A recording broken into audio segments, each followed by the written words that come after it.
Magandang araw po, bayan sa Buero.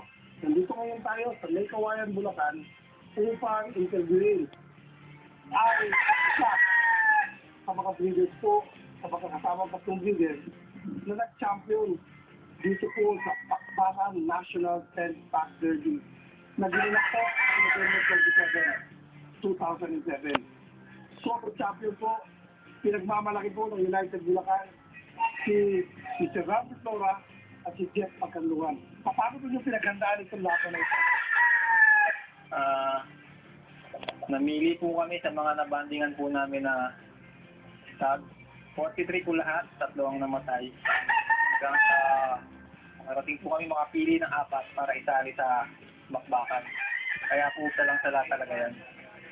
So Jeff, maraming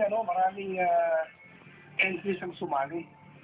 1,463, 24 na asosasyon ito, naglaban-laban. Sumali ba sa isip nyo na makukuha nyo ito solo champion?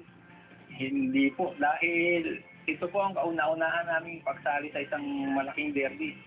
Katunayan po, ang pinaka malaking derby na salihan namin ay 3 cup lang. Madalas kami 2 cup sa may pandayan. Hangad lang namin, masubukan ng mga palahi namin kung pwede sa big size. Napatunayan namang pwede po pala.